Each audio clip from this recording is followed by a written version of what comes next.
Equation is here in the flesh. We'll say hello to the man he'll be facing on the 19th of December. You know him by now. Again, I don't have to go over the resume. He was supposed to fight last weekend against a 135-pounder. He's now fighting a heavyweight king. He's the pride of not only Puerto Rico, but Cleveland, Ohio as well. He's El Gallo. He's the one and only, the problem child, Jake Paul.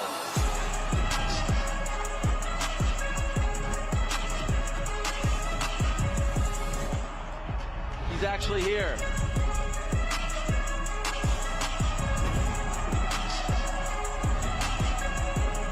This is really happening.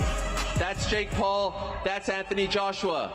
It's really happening. And this is the first time that I see them and the first time that they see each other. And we'll get the face-off in a matter of moments. But we need to get into things, my friends. And again, December 19th, live and exclusively on Netflix. It is, in fact, going down. Jake, I'm going to start with you. And I want to ask this question, and I hope you know it comes from the most sincere and respectful place possible. Are you all right, my man? Have you lost your mind? This is Anthony Joshua that you just called out. You're fighting Anthony Joshua in less than a month. Why are you doing this? I like to challenge myself. I like to take on the biggest, the best. I said anyone, anytime, any place. I truly mean that. And I'm here to go out there and shock the world. I know what I'm capable of. I see him and what he's capable of, and we're going to go to war, and we'll see the best man that will win. But people say, oh, he's out of his mind, all of these things. I've gotten to where I'm at today because of delusional optimism.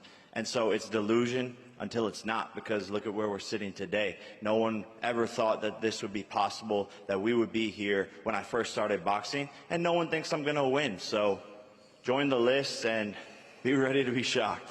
And so can you explain to us, when the Tank Davis fight fell through, what was the process in terms of picking who you'd fight next, saving this opportunity on Netflix, and then eventually picking, without a doubt, the most accomplished and toughest opponent that you have faced just yet? Yeah, well, Joshua was always in the plans after Gervonta, and we just started talking to a bunch of different camps. Tommy Fury was scared, per usual, wanted more time. Ryan Garcia was scared. Terrence Crawford said yes, but wanted to do it later next year. I was like, let's get a fight in right now. Anthony Joshua said yes. He was ready in December. Let's run it. AJ, my man. Femi, it's good to see you. Femi. It's great to see you. How did this come across your radar? And could I ask, what was your initial reaction when you found out that there was a possibility of fighting Jake Paul this year on Netflix? Thank you for having me. Well, you got to give credit to Jake and his team. They reached out to me, to be fair. And it was a great opportunity for me. So it's an opportunity for me to fight. I wanted to take 12 months out of the game. And I'd done that. And then it was time to get back to work. So I was planning on fighting anyway. And actually, I would have been fighting this weekend if I had it my way. And this opportunity presented itself. And I said, yeah, why not? It's great. I think it's massive. It's colossal. It's making big news. We're bringing marketability together with ability. Those two worlds collide. You got Jake Paul versus Anthony Joshua. And we're here in Miami. We're bringing Europe, Africa, Asia, Nigeria, the whole world together to watch this show on Netflix. It's going to be phenomenal. And that's how we ended up here, basically. Two guys that just want to put on a good show. When the early reports were coming out about this fight being in the works, your longtime promoter, Eddie Hearn, was saying, like, we don't think that he is crazy enough. Jake is crazy enough to take this fight. Was that your initial reaction as well? Like, yeah, this is all nice. It's nice to talk, but ultimately he is not crazy enough to fight me. I don't think Jake's crazy. I think Jake's a logical person. He knows what he can do. He knows something within himself, and he's got good people around him that know something about Jake that maybe a lot of us sitting here don't know.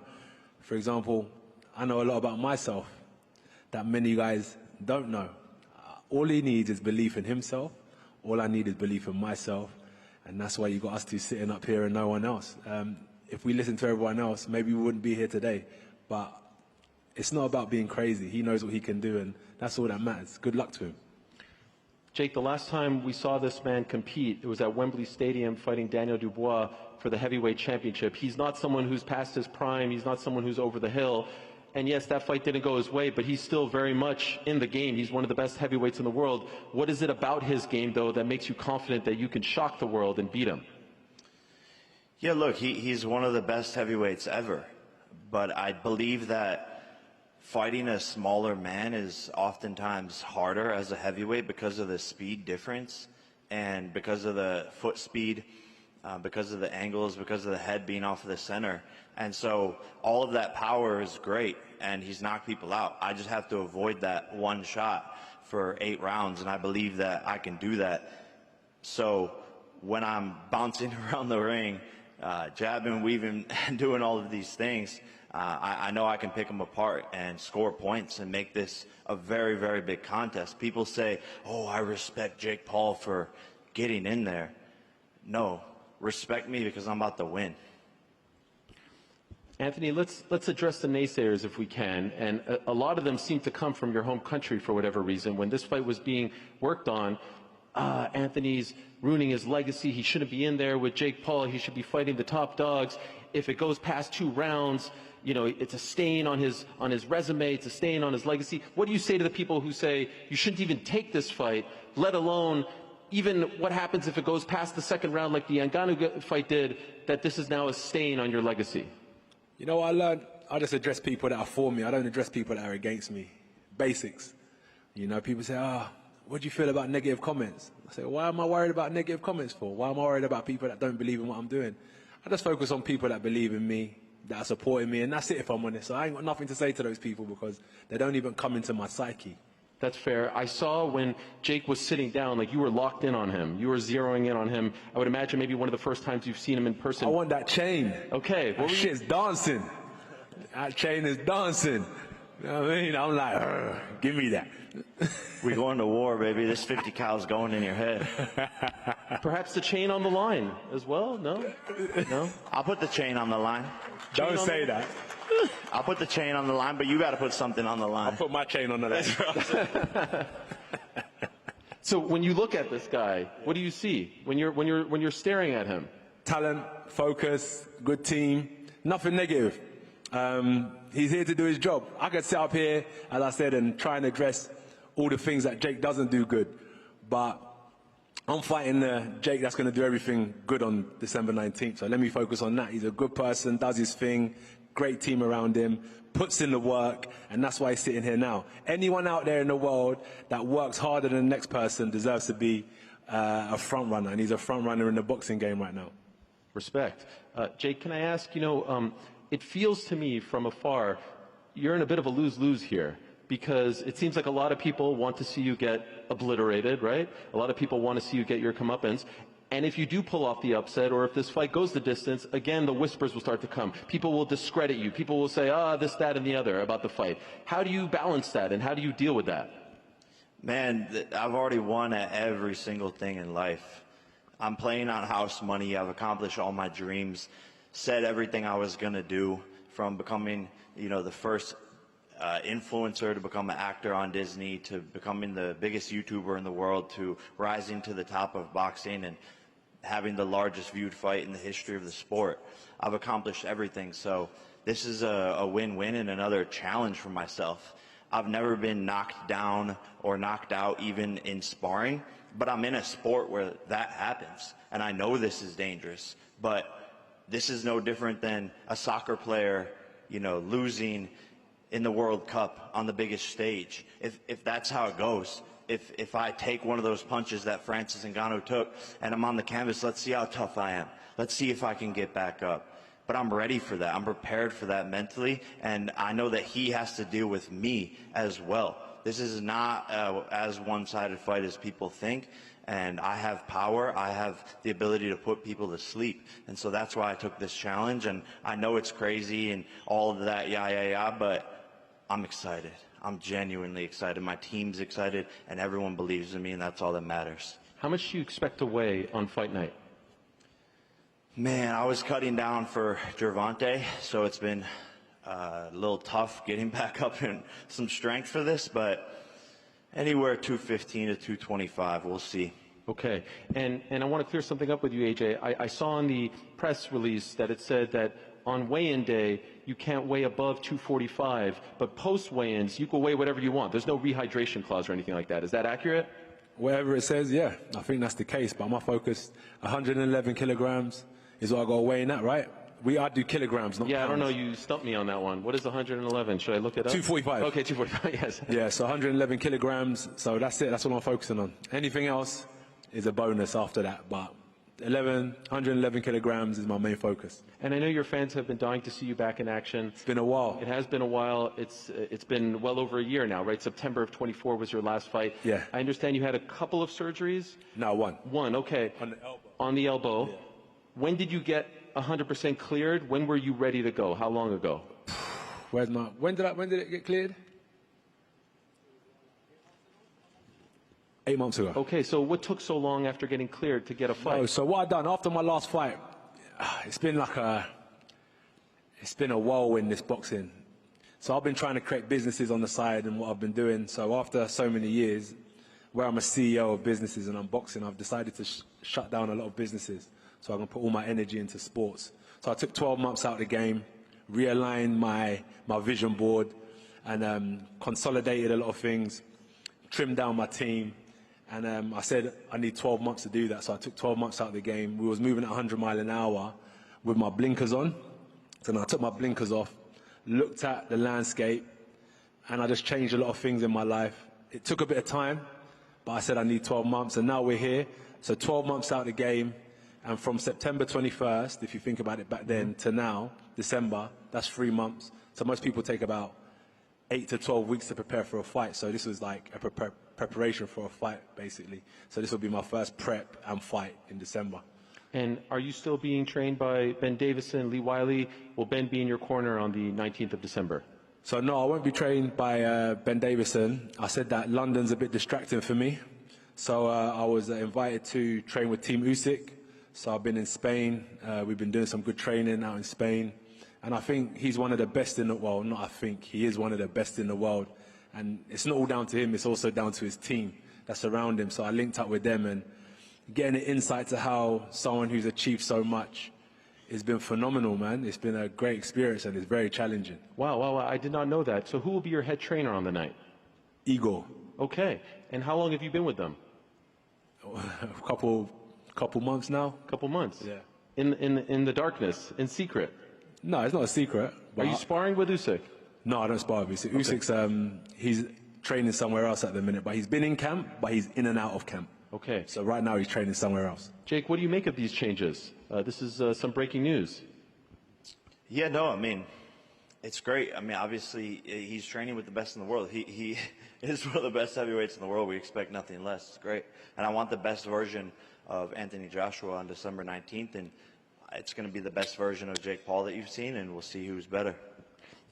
Last week on the Eubank Ben broadcast, Turki Al-Sheikh was laying out plans for Anthony Joshua. Said he had a fight in February, said he had a fight in the fall. Does any part of you relish the opportunity of perhaps ruining some big plans for AJ and the team in 2026? Yeah, 100%. It's a massive mistake to look past this. Seriously, I'm putting a stint in all of those plans. Don't book anything. Don't arrange flights and hotels. I'm knocking this guy out, becoming the CEO of Matchroom Boxing, and changing the plans. And it's going to be me versus Tyson Fury next year. Do you feel like you are being disrespected with all these plans? You know, even Eddie talking about, like, it's a nice little Christmas gift, and we'll go in there, we'll make some money in Miami, we'll become big stars here in the United States, and then we're on to the serious stuff. That's the way it's being laid out. Yeah, I mean, look at the last time they came to America and what the plans they had were. Andy Ruiz stopped that. So this is Andy Ruiz 2.0. AJ, can I ask you about those plans? Are those in place? Are you viewing it the same way that the people around you are talking about it? What about fighting February? Well, they're saying we have a date in February, we have a date in the fall, the Tyson fight is being discussed, but you do have a fight already booked that's, you know how the game goes. Yeah, if I'm going to be honest, I'm going to break his face, I'm going to break his body up, I'm going to stomp all over him. That's my mentality, right? That's a fighter's mentality, and I know what's in my heart, I know what's in my mind, and I'm here to compete. I'm here to prove myself that I'm the better fighter, so I'm looking forward to it, and I'll do that until I finish fighting, no matter who it is. Who are those opponents lined up for you in 2026? My focus is on Jake Paul. Okay, all right, fair enough. Is that true, though? Do you have those 2 fights lined up already? They're not signed, they're not sealed, but they're opportunities, really. They're just opportunities in the game. But my main focus, as signed and sealed, is Jake Paul. So that's all I've got in front of me. Do you agree with the assessment that if this fight goes longer than the Ngannou fight, it's kind of a... No, Jake's a completely different fighter to Ngannou. Ngannou and Jake are completely different animals, so I can't compare the two together. Ngannou never boxed before either. Jake's boxed before. They're just different. Ngannou's a lot more slower, but a lot bigger and more powerful. Jake's quicker. Jake boxes in a completely different style. Ngannou's more upright. He can does switches southpaw and orthodox. Jake doesn't really do that. They're completely different fighters, if I'm honest with you. So I'm not trying to compare. At the end of the day, it's just what happens at the end of the night. I'm not in there to try and knock Jake out in 10 seconds or 8 rounds. I'm going to go in there and do a job. I'm going to want to hurt him. You know, I'm going to want to really hurt him in the ring. If that's what I want to do. That's what I'm here to do. And Jake mentioned the Andy Ruiz fight. Up until now, that's your only fight in America, pro fight in America. Do you view this as an opportunity to right that wrong, to reintroduce yourself to the American public? No. I'm here for a job. I'm not here to reintroduce myself to nobody. I'm not here for any of that. I'm here to fight Jake Paul. That's it. And Jake, can I ask you before, and we'll get to the media in a second here, just an opportunity to bounce off both of these guys. Do you, some of the talk has been the chin, right? Andy Ruiz, Dubois. Do you subscribe to any of that? Do you feel like there is a reset button there, or do you think that that is not fair to AJ? I don't think it's necessarily fair to AJ. I just know that I have the power and the timing. It's the shots that you don't see coming that knock people out. And I'm a tricky knockout artist that people don't give me enough credit for. I've won knockout of the year. So he has to be careful. And I do have the timing, the speed, and the tricks up my sleeve to be able to hit a shot on this guy that he doesn't see coming that can put him to sleep 1,000%. Oh, my dear. What do you think?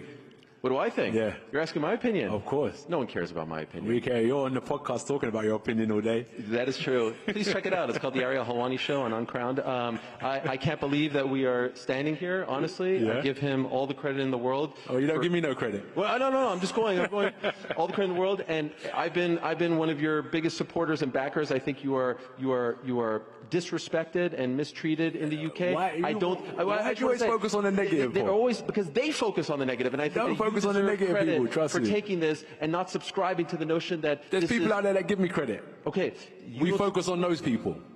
You are one of the greatest heavyweights of all time.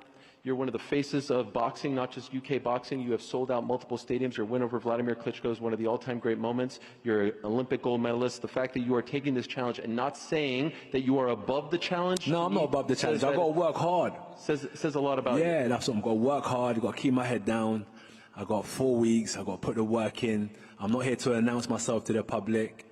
I've got to come in under the radar, do the promotional agreements that I've signed up to do. Nothing more, nothing less, and get the job done.